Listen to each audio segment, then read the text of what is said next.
Isang magandang-maganda at mapagpalang araw sa inyo, mga minamahal naming kakwento.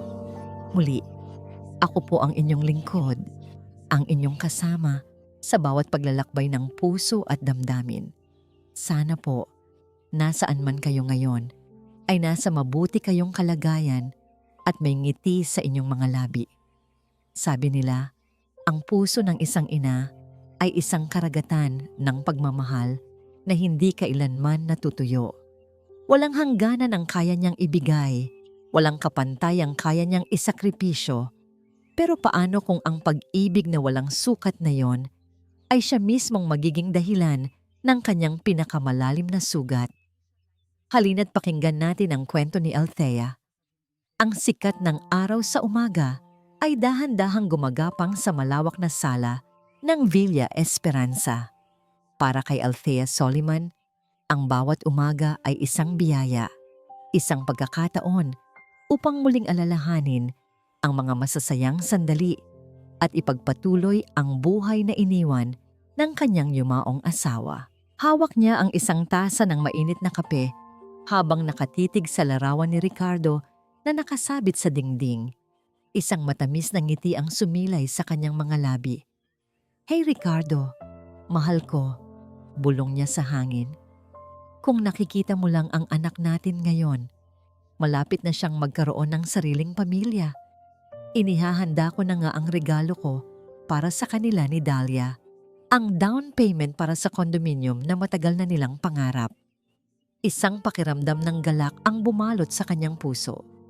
Sa loob ng 3 taon, mula nang maging opisyal na magkasintahan si Lino at Dahlia, walang sandaling hindi niya ipinadama ang kanyang suporta. Ang buwan ng allowance, ang pambili ng sasakyan, ang mga mamahaling bakasyon, lahat ay ibinigay niya. Para sa kanya, ang kaligayahan ng kanyang nag-iisang anak, ang pinakamahalagang bagay sa mundo. Umupo siya sa kanyang paboritong silya at kinuha ang kanyang tablet. Mag-i-scroll lamang sana siya sa social media para pampalipas oras ng isang notifikasyon ang pumukaw sa kanyang pansin. Isang malayong pamangkin ang nagtag sa kanya sa isang photo album. Ang pamagat, "Lino and Dahlia's Dream Wedding." Napakunot ang noo ni Althea. Nagkamali lang siguro ng tag. Dahan-dahan niyang pinindot ang album. At sa isang iglap, tila huminto ang pag-ikot ng mundo. Ang kanyang mga mata ay nanlaki sa hindi makapaniwalang pagtataka. Sunod-sunod na mga larawan ng isang magarbong kasalan sa isang kilalang beach resort. Nandoon si Lino, napakakisig sa kanyang puting suit. At sa tabi niya, si Dahlia na parang isang diwata sa kanyang mamahaling wedding gown. Masasaya silang nakangiti. Napapalibutan ng kanilang mga kaibigan.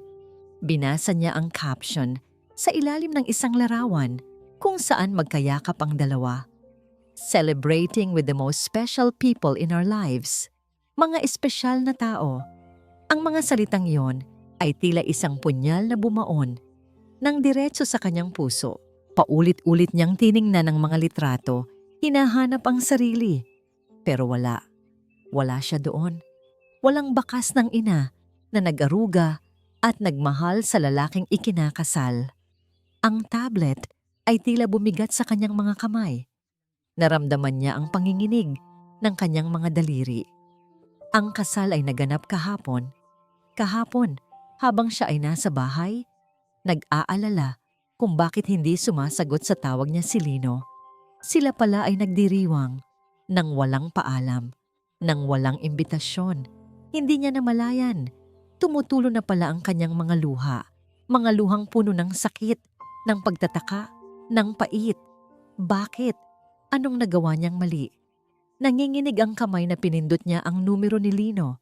Ilang ring bago ito sagutin. "Inay?" Tila bagong gising na sagot mula sa kabilang linya. "Lino, anak?" Halos hindi makapagsalita si Althea. May nakita ako sa social media. Mga litrato. Kasal niyo raw ni Dahlia. Narinig niya ang pagbuntong hininga ni Lino. "Inay, kasi..." "Ano po? Biglaan po kasi ang lahat. Biglaan? Hindi makapaniwalang tanong ni Althea. 1 taon yung pinaplano ang kasal niyo, Lino. 1 taon! At sa bawat tanong ko, ang lagi niyong sagot ay, hindi pa sigurado. Bakit hindi niyo sinabi sa akin? Inay, si Dahlia po kasi, gusto niya simple lang. Ayaw niya ng malaking selebrasyon. Bago pa man makasagot si Althea, may umagaw ng telepono sa kabilang linya. Isang boses na matamis, ngunit may malamig na tono. Good morning po, Tita Althea. Boses ni Dahlia. Dahlia, anong ibig niyo sabihin nito? Pasensya na po, Tita. Malumanay na sabi ni Dahlia, ngunit walang bahid ng pagsisisi sa kanyang tono. It was a very intimate event po kasi.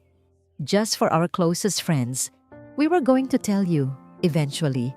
Ayain po sana namin kayo mag-dinner para ibalita. Eventually. Sa huli, parang isa na lamang siyang afterthought.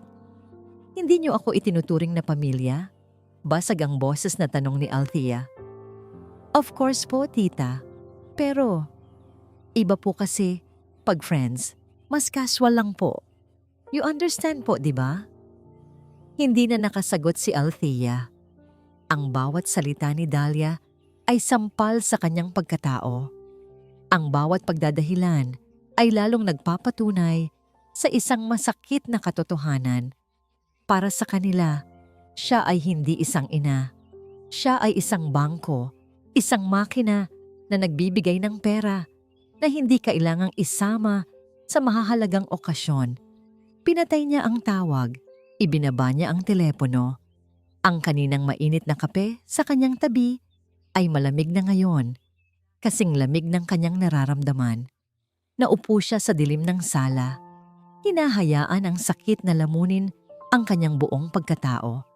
Ang mga alaala ng kanyang mga sakripisyo, ang pagbebenta ng ilang ari-arian, ang paggamit sa savings na iniwan ni Ricardo, lahat ay bumalik. At para saan? Para sa isang sampal ng katotohanan na mas masakit pa sa kamatayan. Ngunit habang lumalalim ang gabi, ang pighati ay dahan-dahang napalitan ng isang bagay na matagal na niyang hindi naramdaman. Galit. Isang malamig at matigas na galit. Tumayo siya. Pinunasan niya ang kanyang mga luha. May determinasyon sa kanyang mga mata. Kinuha niyang muli ang telepono, ngunit ibang numero na ang kanyang tinawagan. Ang personal banker niya. Good evening! Anya. Ang kanyang boses ay kalmado, ngunit may bigat na hindi maikakaila. I want to cancel all supplementary credit cards under my name. Yes, all of them. Effective immediately. Pagkatapos ng tawag, isang nakabibinging katahimikan ang muling bumalot sa Villa Esperanza. Ngunit ang katahimikan na ito ay iba na. Hindi na ito katahimikan ng kalungkutan, kundi katahimikan bago ang isang malakas na bagyo. Maya-maya pa, sa gitna ng katahimikan ng gabi, isang tunog ang bumasag dito. Ang tunog ng isang susi na ipinapasok sa main door. Kumabog ng malakas ang dibdib ni Althea. Kilala niya ang tunog na yon. Susi iyon na ibinigay niya kay Lino. Nandito na sila. Bumukas ang pinto at pumasok si Lino. Kasunod si Dahlia na may pag-aalala sa muka. Isang pag-aalalang halatang-halata na peke. Ang hangin sa loob ng Villa Esperanza ay biglang bumigat, na puno ng tensyon, na halos hiniwan ng kutsilyo. Hindi na naghintay si Althea sa dilim. Binuksan niya ang ilaw sa sala at ang liwanag ay tila nagbigay diin sa malamig na ekspresyon sa kanyang mukha. Inay! Simula ni Lino. Ang kanyang boses ay naglalaman ng pinaghalong pagkagulat at pag-aakusa. Bakit po ninyo ginawa to? Tinatawagan kami ng bangko. Sabi, kinansilan niyo raw lahat ng credit cards. Hindi sumagot si Althea. Tinitigan lamang niya ang kanyang anak, ang lalaking iniluwal at inalagaan niya, na ngayon ay nakatayo sa kanyang harapan, hindi upang humingi ng tawad, kundi upang magreklamo. Si Dahlia ang bumasag sa katahimikan. Lumapit siya. Ang kanyang mga hakbang ay maingat na para bang lumalakad sa manipis na yelo. Tita, nag-aalala lang po kami. Baka po may nangyari sa inyo. Baka na-scam po kayo kaya nyo pinaputol ang mga card? Isang mapait na tawa ang kumawala sa lalamunan ni Althea. Scam?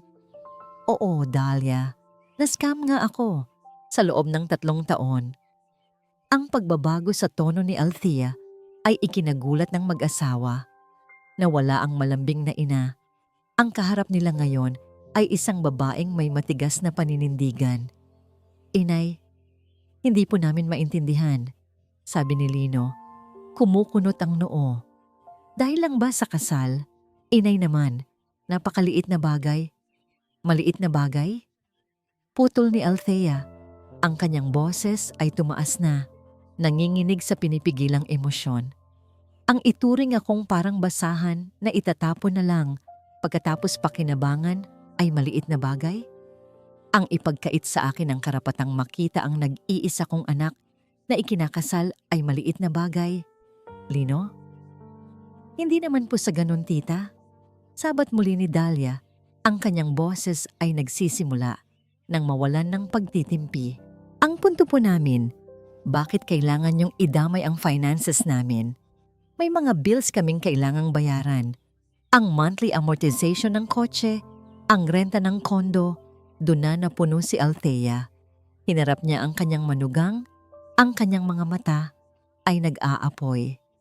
Ang kotse na ako ang nagbayad ng down payment, ang kondo na ako ang nagbabayad ng renta, ang mga damit na suot nyo, ang pagkaing kinakain nyo, ang lahat ng luhon nyo. Saan galing ang lahat ng yan, Dahlia? Sagutin mo ako. Natigilan si Dahlia. Ang kanyang mukha ay namula sa galit. At sa isang iglap, nawala ang maskara ng isang maamong anghel. Lumabas ang tunay na kulay ng isang demonyo. At ano sa tingin nyo? Utang na loob namin yan sa inyo. Sigaw niya pabalik. Ang kanyang boses ay matinis at puno ng pagkasuklam. Obligasyon nyo yan bilang ina. Sa halip na maging masaya kayo para sa amin, heto kayo. Nagiging isang makasariling matanda. Ma'am Dahlia, tama na. Awat ni Lino, ngunit ang kanyang boses ay mahina. Walang kapangyarihan. Hindi pinansin ni Dahlia ang asawa. Lumapit pa siya kay Althea. Ang kanyang mga mata ay nanlilisik. Alam nyo, dapat nga kaming maawa sa inyo. Nag-iisa na lang kayo sa buhay. Kami na lang ang pamilya nyo. Pero kung ganyan kayo, baka iwanan na lang namin kayo dito sa mansyon nyong mag-isa. Ang bawat salita ay isang dagok. Ngunit hindi na umiiyak si Althea. Ang sakit ay napalitan ng isang matibay na pader. Kung ganoon, umalis na kayo. Mahinahon, ngunit mariing sabi ni Althea. Tapos na. Wala na kayong makukuha mula sa akin. Mula ngayon, matuto kayong tumayo sa sarili niyong mga paa. Isang halakhak na puno ng pangiinsulto ang pinakawalan ni Dahlia. Talaga? Sa tingin niyo ba papayag kami? Mabilis siyang lumingon sa bag na dala niya. May kinuha siyang isang folder at inihagis ito ng padabog sa center table. Kumalat ang mga dokumento. Ano yan? Tanong ni Althea. Special power of attorney. Sagot ni Dahlia na may ngisi. Pinirmahan na ni Lino. Pirma niyo na lang ang kulang. Ibibigay niyo sa amin ang karapatang pamahalaan ang lahat ng assets ninyo. Para sa ikabubuti niyo rin naman. Kitang-kita naman na hindi na kayo makapag-isip ng tama. Tinitigan ni Althea ang mga papel. Pagkatapos ay ang mukha ng dalawa. Si Dahlia na may matagumpay na ngiti at si Lino na nakayuko, hindi makatingin sa kanya.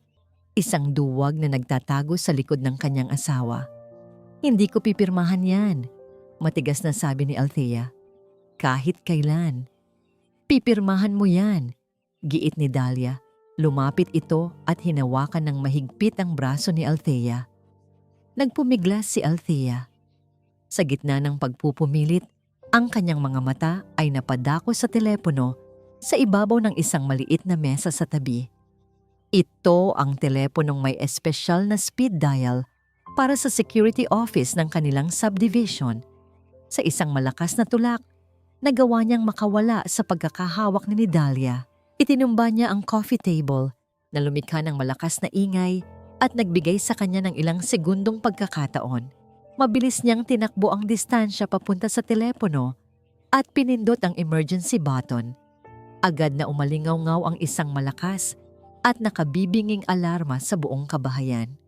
Gulat na napatingin si Lino at Dahlia sa isa't isa. "Anong ginawa mo?" Sigaw ni Dahlia, puno ng gulat at takot. "Umalis na kayo, bago pa dumating ang mga gwardya," sagot ni Althea. Ang kanyang dibdib ay mabilis na tumitibok. Mabilis na hinablot ni Dahlia ang kanyang bag at ang folder. Hinila niya si Lino patungo sa pinto. Ngunit bago sila tuluyang lumabas, huminto si Dahlia at lumingon kay Althea. Isang nakakatakot na ngiti ang gumuhit sa kanyang mga labi. Lumapit siya at bumulong sa tainga ni Althea. Ang kanyang hininga ay malamig at puno ng pagbabanta. "May paraan para mawalan ng bisa ang pagtanggi niyo, Althea. Tandaan niyo yan." At tulad ng isang masamang panaginip, nawala na sila sa dilim. Kasabay ng papalapit na tunog ng sirena ng security patrol. Naiwan si Althea na nanginginig sa gitna ng nagulong sala. Ang bahay na dati simbolo ng pagmamahal at pamilya ay naging isang crime scene. At ang mga salitang binitiwan ni Dahlia ay umalingaw-ngaw sa kanyang isipan. Isang pangako ng mas malalim na kadiliman na paparating. Lumipas ang 2 linggo sa isang nakabibinging katahimikan. Walang tawag, walang mensahe. Walang Lino o Dahlia na nagpakita sa Villa Esperanza. Sa simula, ang katahimikan ay nagdulot ng kapayapaan kay Althea. Ngunit habang tumatagal, ito ay naging isang mabigat na kumot ng pagkabalisa. Ang banta ni Dahlia ay patuloy na umuukil-kil sa kanyang isipan. Sa mga araw na yon, napansin ni Althea ang ilang pagbabago sa kanyang sarili. Naging makakalimutin siya.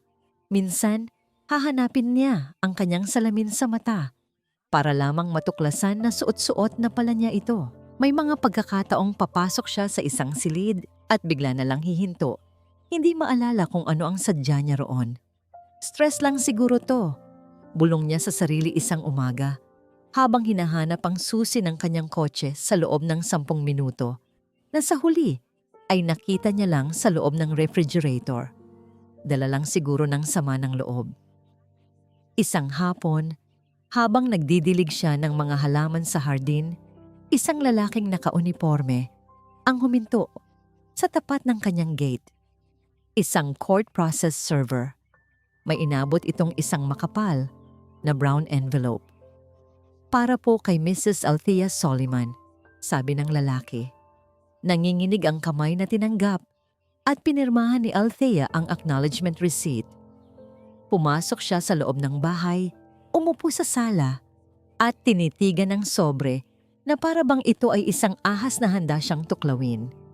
Sa wakas, nilakasan niya ang kanyang loob at binuksan ito. Ang mga mata niya ay mabilis na tumakbo sa mga salitang nakaprint sa opisyal na papel. Petition for guardianship. Incompetence and unsound mind. Unable to manage her own affairs. Ang bawat salita ay isang suntok sa kanyang sikmura. Ang petisyon ay isinampa ng kanyang sariling anak, si Lino Riego, at ng asawa nitong si Dahlia Riego. Nakasaad doon ang mga di umano'y insidente ng kanyang pagkalimot, irasyonal na pag-uugali, at paranoid delusions. Ginamit pa nila ang insidente ng pagkansela niya ng credit cards at pagtawag ng security bilang patunay na siya ay isang panganib sa kanyang sarili.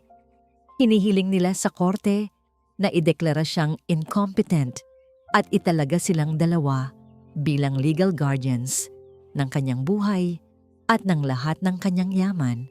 Ito pala ang plano ni Dahlia. Ito ang paraan para mawalan ng bisa ang kanyang pagtanggi. Binitawan ni Althea ang mga papel. Kumalat ito sa sahig na parang mga tuyong dahon. Hindi siya makahinga.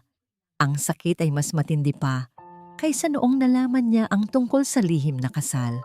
Ito ay isang pag-atake hindi lamang sa kanyang yaman, kundi sa kanyang pagkatao, sa kanyang pag-iisip, sa kanyang dangal.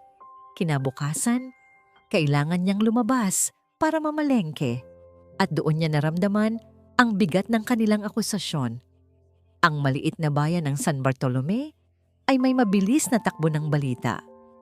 Habang naglalakad siya sa pasilyo ng grocery, naramdaman niya ang mga matang nakatitig sa kanya. Ang mga dating nanginingitian siya ay umiiwas ngayon ng tingin. Narinig niya ang mga bulungan mula sa kanyang likuran. Siya yon, di ba? Yung kinasuhan ng sariling anak. Kawawa naman. Sabi nila, wala na raw sa sarili. Kaya pala, ang yaman pa naman. Binitiwan ni Althea ang kanyang cart at mabilis na lumabas ng tindahan. Dala ang kahihiyan at sakit. Ang kanyang tahanan ay naging kulungan at ang bayang dati niyang itinuring na paraiso ay naging isang lugar ng paghuhusga. Pakiramdam niya, nag-iisa na lang siya sa mundo. Lahat ng kaibigan niya noon ay mga kaibigan din ng kanyang yumaong asawa, mga kasosyo sa negosyo na mas interesado sa pera kaysa sa tunay na pagkakaibigan. Ngunit may isang pangalan na pumasok sa kanyang isip, isang kaibigan mula sa kanyang kabataan na matagal na niyang hindi nakikita. Isang taong alam niyang hindi siya huhusgahan. Si Corazon. Nanginginig ang mga daliri, hinanap niya ang numero nito sa kanyang lumang phone book.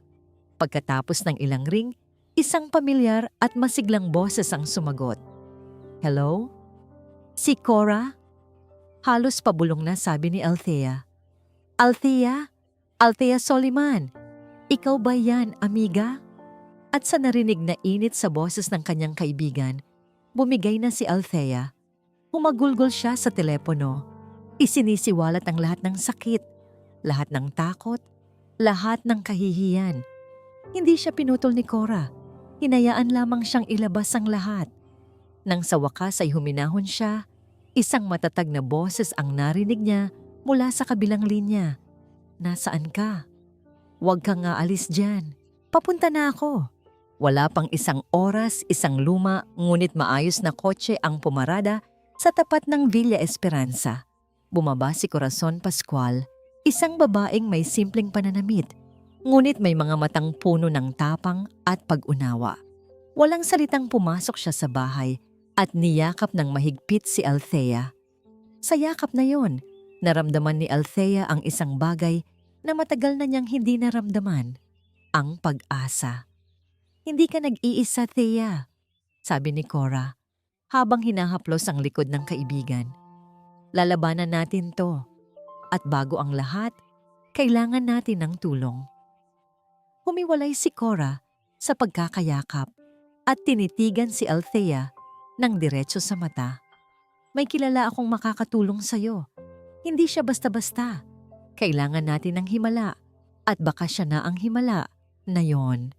Kinabukasan, dinala ni Cora si Althea sa isang maliit ngunit disenteng gusali sa kabilang bayan.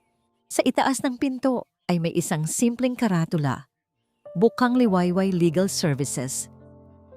Ang pangalan pa lang ay nagbigay na ng kaunting kislap sa puso ni Althea. Rangdong, isang bagong simula.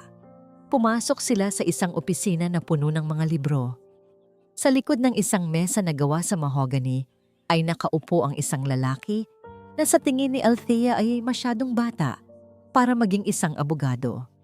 Ngunit nang tumayo ito upang salubungin sila, ang tindig nito ay puno ng kumpiyansa at ang mga mata nito ay may talas na hindi pangkaraniwan. Tita Cora, good morning po. Bati ng lalaki. Sabay halik sa pisngi ni Cora. Mrs. Soliman, ikinagagalak ko po kayong makilala. I'm Attorney Gabriel David, pero Gabo na lang po itawag ninyo sa akin. Nag-aalangan si Althea. Ito ba ang himala na sinasabi ni Cora? Isang abogado na mukhang kadarating lang mula sa law school. Ngunit nang magsimula silang mag-usap, lahat ng kanyang pagdududa ay unti-unting naglaho. Inilahad ni Althea ang buong kwento, mula sa lihim na kasal hanggang sa pagtatangkang pilitin siyang pumirma ng SPA. At sa huli, ang petisyon na nakahain laban sa kanya. Hindi siya hinusgahan ni Gabo. Nakikinig ito ng mabuti, paminsan-minsan ay tumatango at nagtatanong ng mga bagay na nagpapakita na nauunawaan niya ang bawat detalye. "Mrs. Soliman?" sabi ni Gabo, pagkatapos marinig ang lahat. Ang kasong ito ay base sa pattern of behavior. Kailangan nilang patunayan sa korte na mayroon kayong tuloy-tuloy na mga aksyon na nagpapakita ng kawalan ng kakayahang mag-isip. Ang pagiging makakalimutin dahil sa stress ay hindi sapat na basehan. Pero, paano kung maniwala ang hukom sa kanila? Nangangambang tanong ni Althea.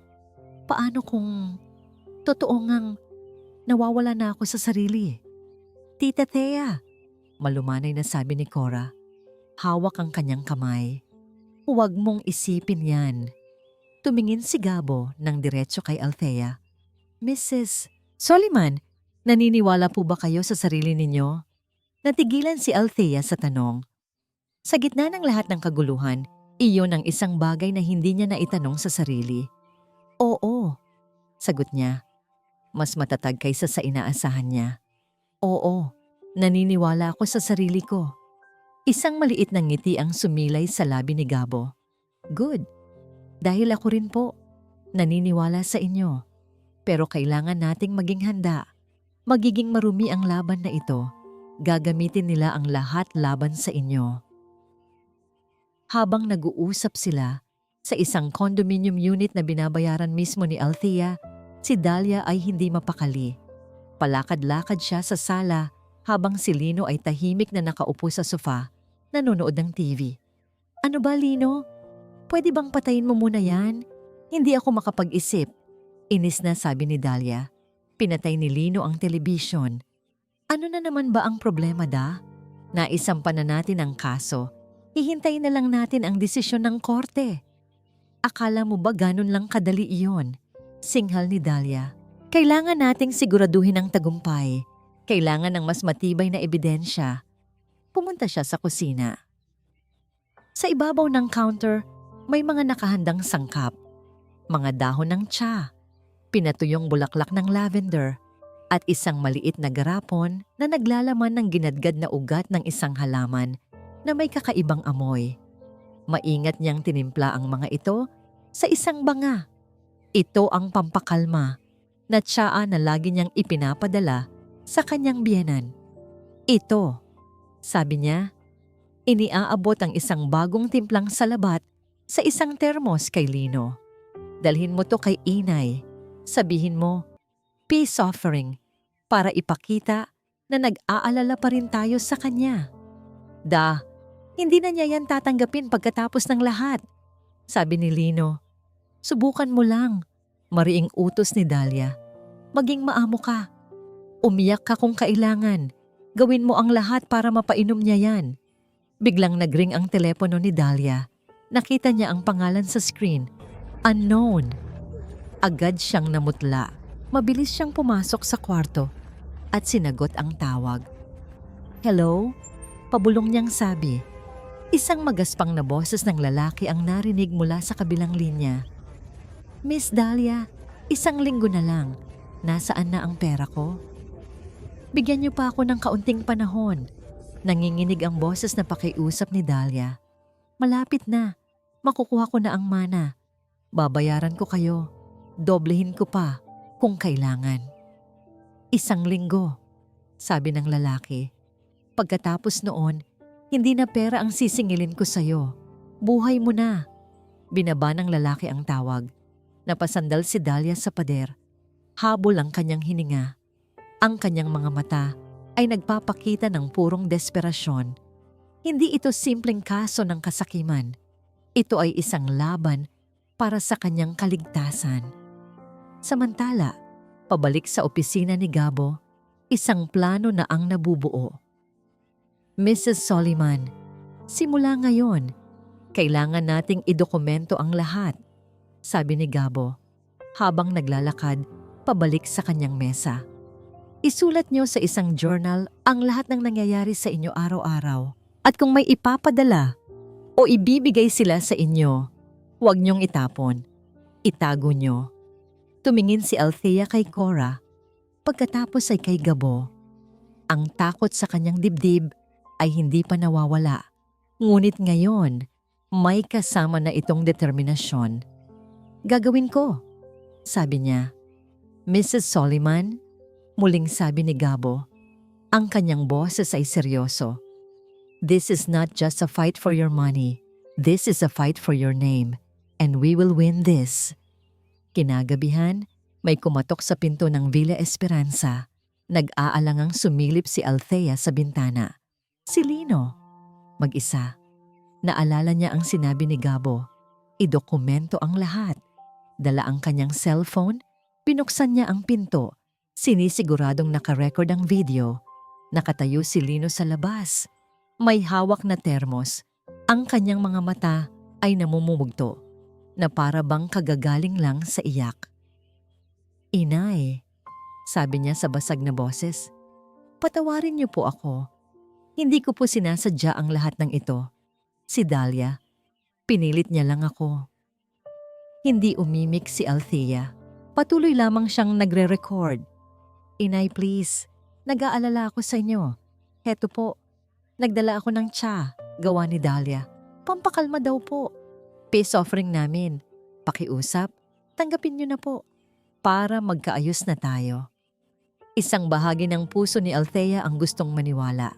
Ang pusong ina na umaasa pa rin na ang kanyang anak ay may kabutihan pa ring natitira. Ang kabilang bahagi naman, ang bahaging nasaktan at nagtanda na, ay sumisigaw ng pag-iingat. Ngunit naalala niya ulit ang sinabi ni Gabo. Kung may ibibigay sila sa inyo, huwag niyong itapon. Itago niyo. Sige, mahinang sagot ni Althea. Iwan mo na lang dyan sa may pinto. Isang sinag ng tagumpay ang bahagyang sumilay sa mga mata ni Lino bago ito muling nag-anyong nalulungkot. Maingat niyang inilapag ang termos. Salamat po, Inay. Uminom po kayo, ha? Magpagaling po kayo. Pagkaalis ni Lino, isinara ni Althea ang pinto. Tinitigan niya ang termos.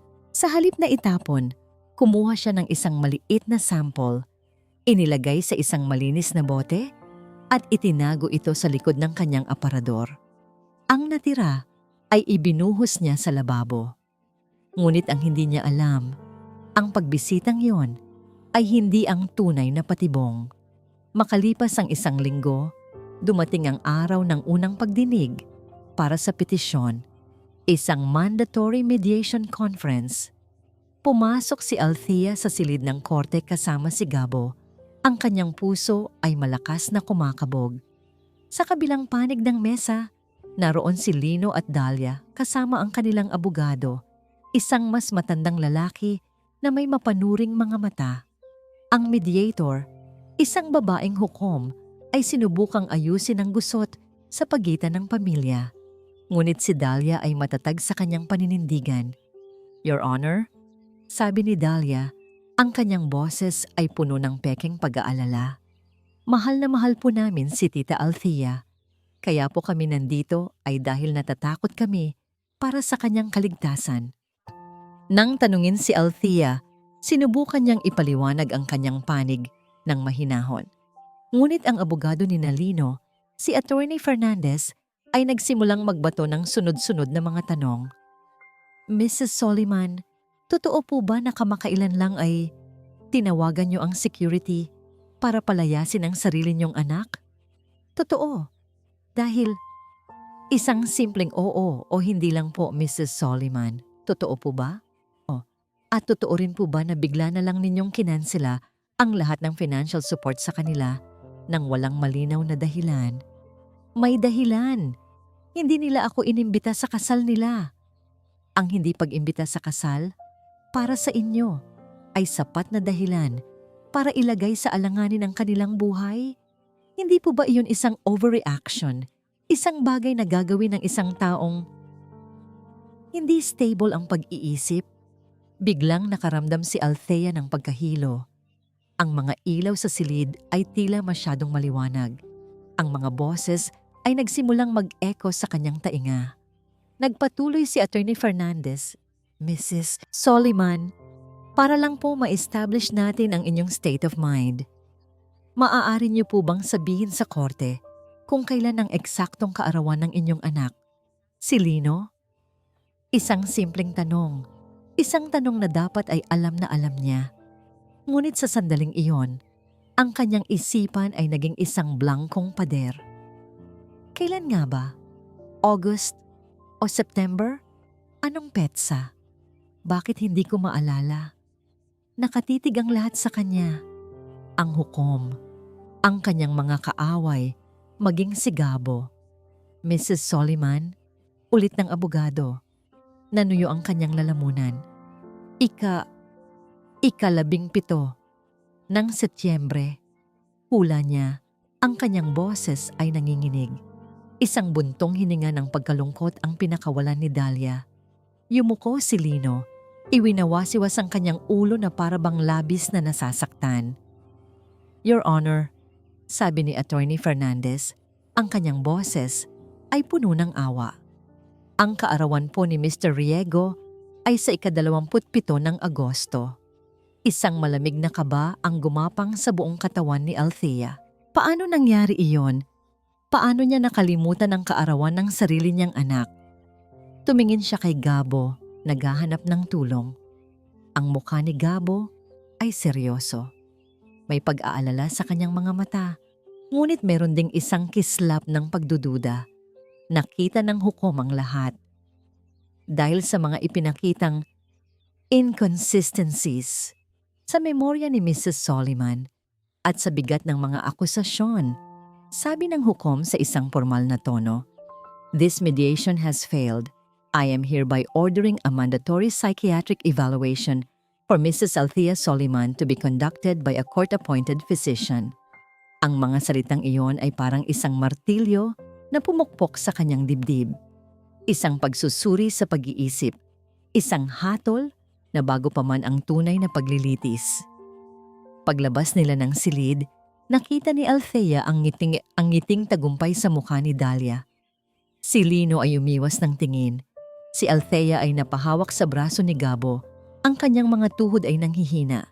Para siyang nahulog sa isang malalim na balon na walang katapusan. Ang plano ni Dahlia ay hindi lamang ang lasunin ang kanyang katawan, kundi pati na rin ang sirain ang tiwala ng lahat sa kanya, maging ang tiwala niya sa kanyang sariling isipan. At sa sandaling iyon, habang ang mundo sa paligid niya ay umiikot, naramdaman ni Althea na para siyang natatalo na sa laban. Ang biyahe pa uwi mula sa korte ay dinaanan sa isang mabigat na katahimikan. Si Althea ay nakatingin lamang sa labas ng bintana, ngunit wala siyang makita. Ang kanyang mundo ay gumuho sa isang blankong espasyo, kung saan ang tanging naririnig niya ay ang paulit-ulit na tanong, "Bakit hindi ko maalala?" Pagdating sa Villa Esperanza, nagpaalam si Gabo na may pag-aalala sa boses. "Mrs. Soliman, magpahinga po muna kayo. Huwag niyo pong masyadong isipin ang nangyari. Mag-uusap po tayo bukas." Ngunit hindi nakinig si Althea. Pagpasok niya sa bahay, ang bawat sulok ay tila nangungutya sa kanya. Ang mga litrato ni Lino noong bata pa ito, ang mga alaala ng masayang pamilya. Lahat ay tila isang kasinungalingan. Pumunta siya sa kanyang silid at humarap sa salamin. Ang babaeng nakatitig pabalik ay may mga matang puno ng takot at pagkalito. Hinawakan niya ang kanyang ulo. Nababaliw na ba talaga ako? Bulong niya sa kanyang refleksyon. Tama kaya sila? Baka nga kailangan ko ng tulong nila. Sa unang pagkakataon, nagduda siya sa kanyang sarili. Ang binhi ng pagdududa na itinanim ni Dahlia at Attorney Fernandez ay nagsimulang umusbong at mag-ugat sa kanyang isipan. Sa sumunod na mga araw, ikinulong ni Althea ang sarili sa mansyon. Hindi niya sinasagot ang mga tawag, kahit ang mga tawag mula kay Cora. Gumagala lamang siya sa loob ng bahay na parang isang multo. Sinusubukang alalahanin ang mga simpleng bagay, ngunit madalas ay nabibigo.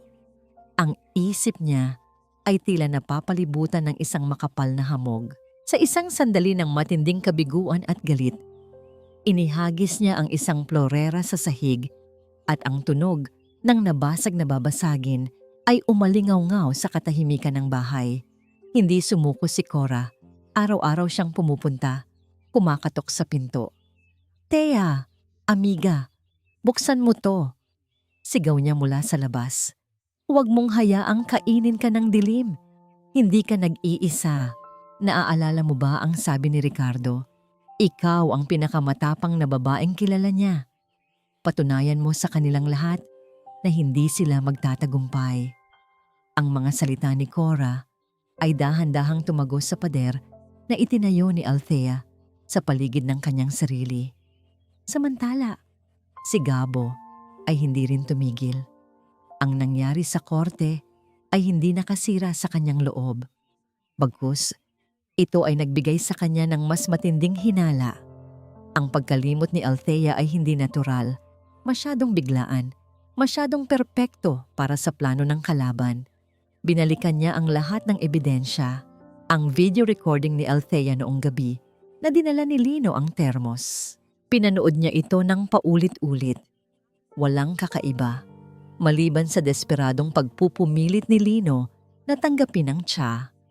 Ang tsaa. Iyon ang paulit-ulit na bumabalik sa kanyang isipan. Nag-umpisa siyang magsaliksik. Una, kinausap niya ang ilang kapitbahay ni Althea.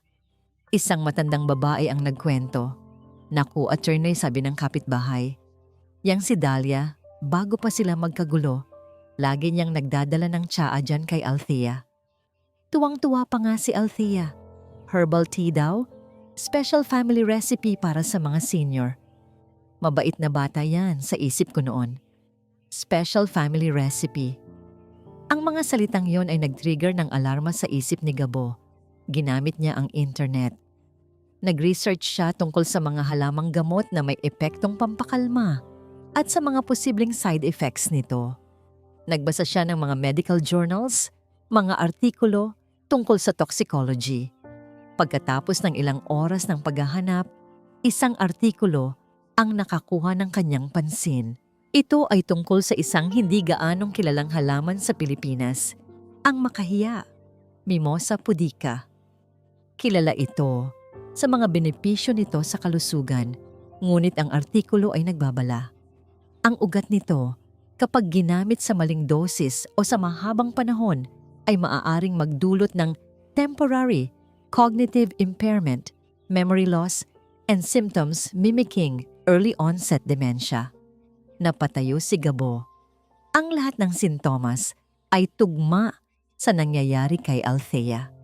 Ngayon, ang tanong na lang ay, saan makakakuha si Dahlia nito? Ang ugat ng makahiya ay hindi basta-basta ibinebenta sa mga ordinaryong tindahan. Nag-isip siya, kung si Dahlia ay may malaking utang, malamang na nakatira siya sa isang lugar na mas mura bago siya makilala ni Lino. Isang lugar kung saan maaaring may mga hindi pangkaraniwang tindahan. Sa tulong ng isang pribadong investigador, nakuha niya ang mga lumang address ni Dahlia. Sinuyod ni Gabo ang mga lugar na yon sa isang makipot at mataong eskinita sa Quiapo. Sa gitna ng mga nagtitinda ng anting-anting at mga halamang gamot, nakita niya ang isang maliit na tindahan ng herbal medicine. Nagpakita siya ng litrato ni Dahlia sa matandang intsik na may-ari ng tindahan. Naningkit ang mga mata ng matanda habang tinititigan ang litrato. Tumango ito ng dahan-dahan. "Oo," sabi ng matanda sa magkahalong Tagalog at Chinese. "Kilala ko siya.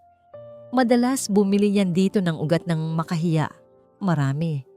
Lagi sabi niya, para daw sa manas ng biyanan niya." Pakiramdam ni Gabo ay nakahanap siya ng ginto. Ito na ang pamatay na ebidensya. Hawak ang impormasyong ito. Mabilis niyang tinawagan si Althea. Sa pagkakataong ito, sumagot na ito.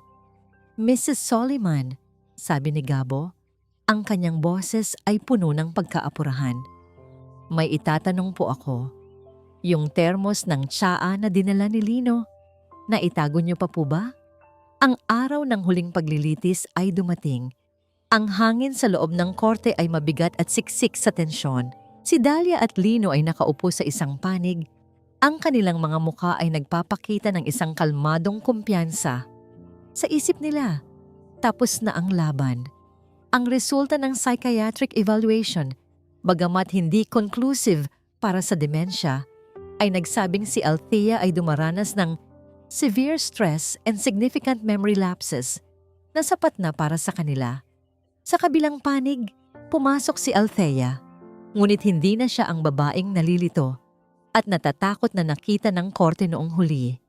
Sa tabi niya ay si Cora na nagbibigay ng tahimik na suporta at si Gabo na may dalang isang itim na briefcase na puno ng mga bala para sa kanilang huling laban.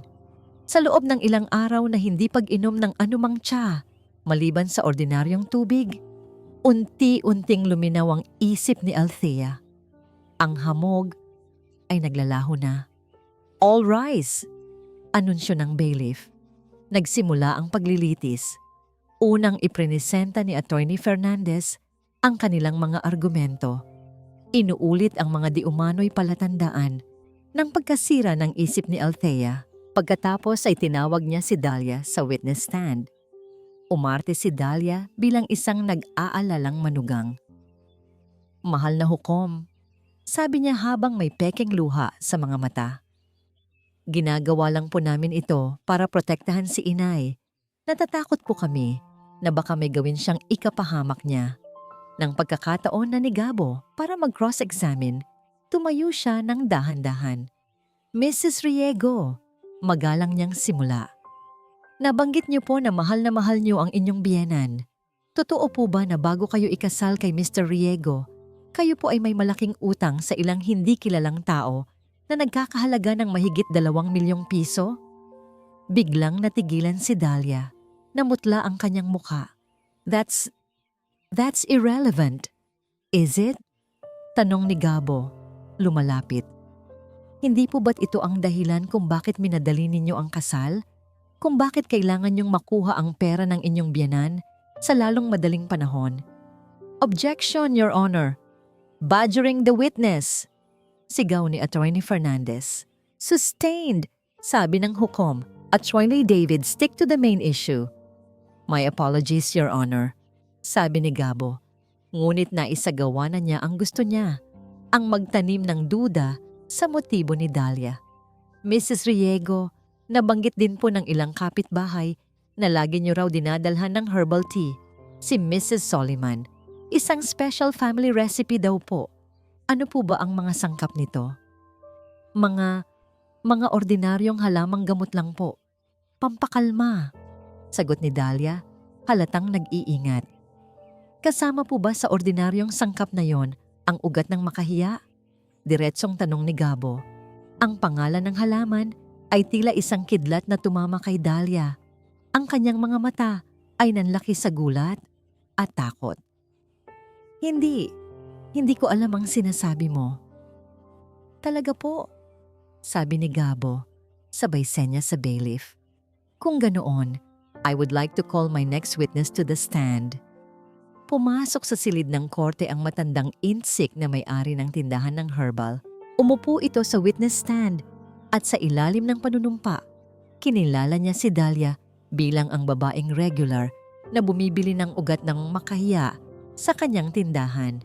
Gumuho ang depensa ni Dahlia. Nagsimula siyang magpanik. Sinungaling. Bayaran yan. Hindi ko siya kilala. Ngunit hindi pa tapos si Gabo. Humarap siya sa hukom. Your Honor, mayroon po kaming huling ebidensya. Noong gabi ng 15 ng Oktubre, nagdala si Mr. Lino Riego ng isang termos ng tsa sa Villa Esperanza. Ang laman po ng termos na yon ay ipinasuri namin sa isang toxicology lab. At ito po ang resulta. Inabot ni Gabo ang isang opisyal na report sa hukom. Binasa ng hukom ang report ng tahimik. Habang nagbabasa, ang kanyang ekspresyon ay nagbago mula sa pagiging neutral patungo sa pagiging seryoso. At sa huli, sa matinding pagkagulat, tumingin siya kay Dahlia. Ang kanyang mga mata ay nanlilisik sa galit. Mrs. Riego, sabi ng hukom sa isang malamig at mapanganib na tono.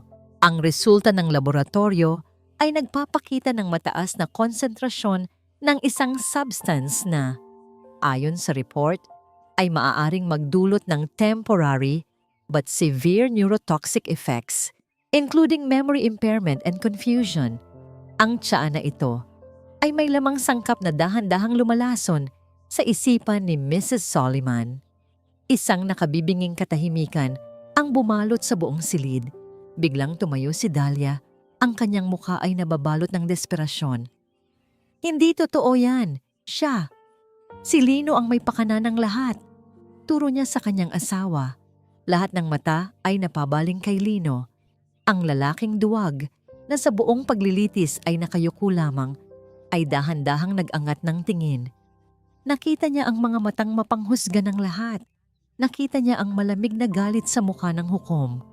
At higit sa lahat, nakita niya ang mga mata ng kanyang ina.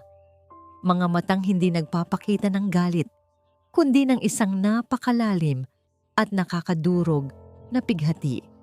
At sa sandaling iyon, nabasag siya. Ako.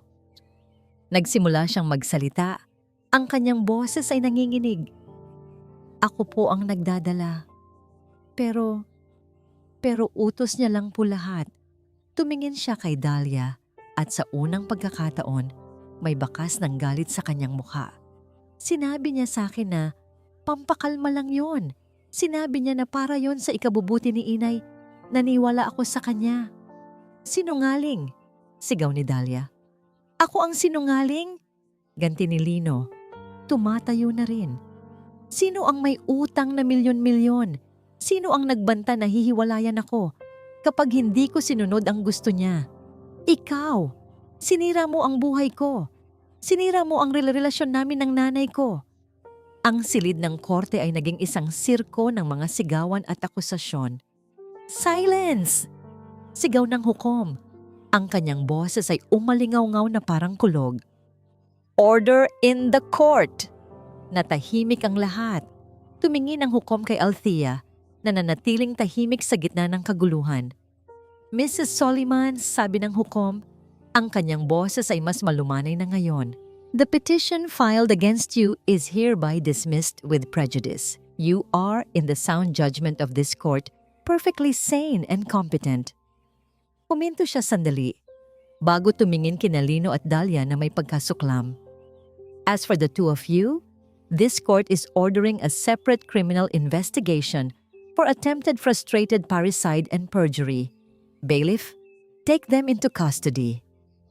Habang isinasakay ng mga pulis ang umiiyak at nagwawalang si Dahlia at ang tulala at talunang si Lino, nagtama ang mga mata ni Althea at ng kanyang anak.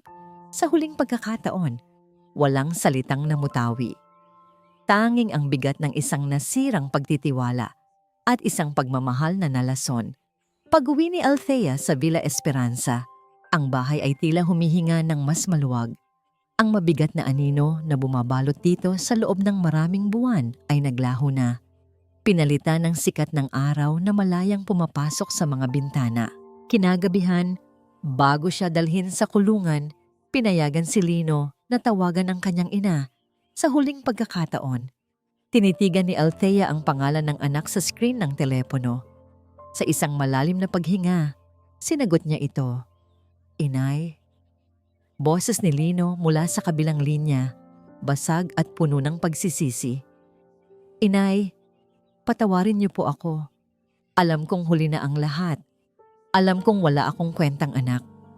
Pero, Inay, patawad. Hindi sumagot si Althea. Hinayaan niya lang ang mga salita ni Lino na lumutang sa hangin. Wala na akong hihilingin pa, patuloy ni Lino. Humihikbi. Tatanggapin ko ang parusa sa akin. Pero sana bago ako makulong, marinig ko lang mula sa inyo na pinapatawad niyo na ako. Isang mahabang katahimikan ang namagitan sa kanila. Tumingin si Althea sa larawan ng kanyang yumaong asawa. Naalala niya ang pagmamahal na ibinigay nila kay Lino. Ang mga pangarap na binuo nila para sa kanya. Ang lahat ng yun ay nasira. Hindi dahil sa kakulangan ng pagmamahal, kundi dahil sa sobrang pag-ibig na naging lason. Lino, sa wakas ay nagsalita si Althea. Ang kanyang boses ay kalmado, walang bakas ng galit o pait. Pinapatawad kita. Narinig niya ang malakas na paghikbi ni Lino. Salamat, inay. Salamat. Pinapatawad kita, anak. Pag-uulit ni Althea. Pero hindi ibig sabihin nun ay may babalikan ka pa. Pinapatawad kita. Hindi para sa'yo, kundi para sa akin. Para sa kapayapaan ng puso ko. Kailangan kong magpatuloy. Iyon na ang huling pag-uusap nila. Pagkatapos ibaba ang telepono, walang luhang pumatak mula sa mga mata ni Althea. Pakiramdam niya ay isang malaking tinik ang nabunot mula sa kanyang dibdib. Kinabukasan, kumuha si Althea ng isang malaking karton na kahon. Isa-isa niyang tinanggal ang mga litrato ni Lino na nakadisplay sa buong bahay. Ang kanyang baby picture, ang graduation photo niya, ang mga larawan nila sa mga bakasyon. Maingat niya itong inilagay sa loob ng kahon. Hindi niya ito itinapon. Hindi niya ito sinunog. Itinago niya ito sa pinakailalim na bahagi ng bodega. Isang simbolikong aksyon ng pagsasara ng isang kabanata ng kanyang buhay, hindi sa galit, kundi sa pagtanggap. Makalipas ang isang linggo, isang maaraw na hapon, nakaupo si Althea sa kanyang hardin. Kasama niya sina Cora at Gabo.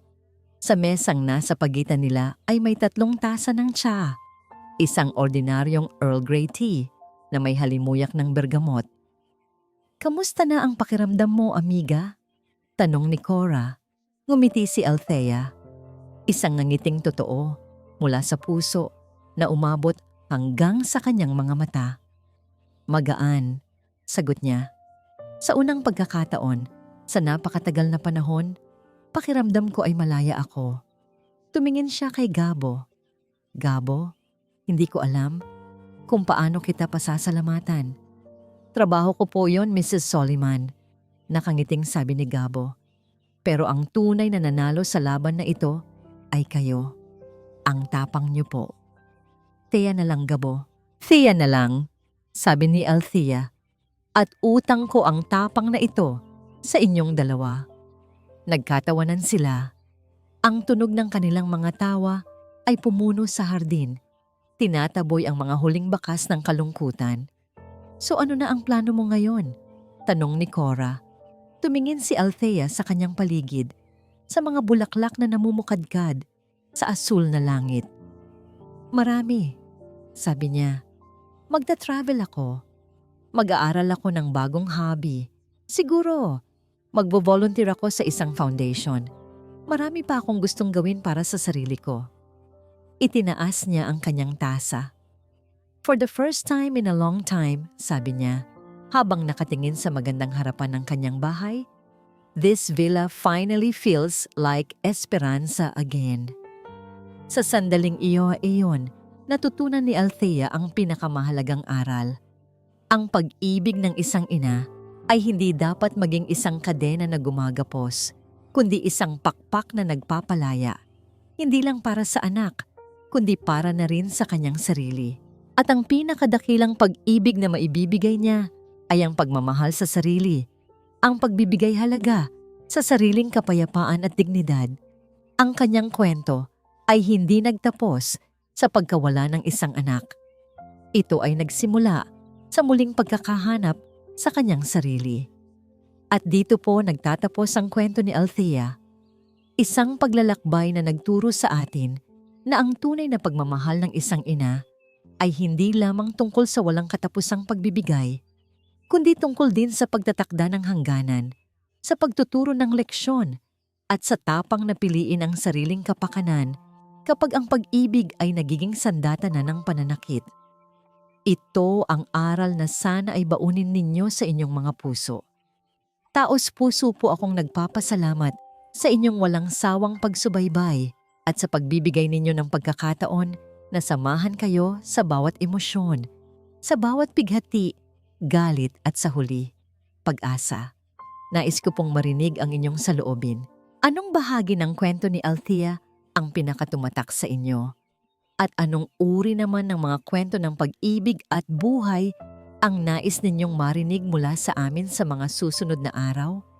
I-comment nyo lang po sa ibaba dahil napakahalaga ng inyong boses sa amin. At syempre, hindi dito nagtatapos ang ating paglalakbay. Marami pa pong kwentong kasing ganda at mas puno ng aral dito sa aming channel. Kung nagustuhan nyo ang kwentong ito, isang pindot lang po sa like button ay malaking bagay na. I-share na rin ninyo sa pamilya at mga kaibigan. At kung hindi pa po kayo nakapag-subscribe, ngayon na po ang tamang panahon para maging bahagi ng ating pamilya. Huwag kalimutang i-click ang notification bell para kayo ang unang makarinig kapag may bago kaming upload. Muli, ako po ang inyong lingkod, nag-iiwan ng isang paalala. Ang bawat puso ay may sariling kwento at ang bawat kwento ay may aral na naghihintay. Pagpalain po kayo ng Panginoon, kayo at ang inyong buong pamilya. Hanggang sa muli.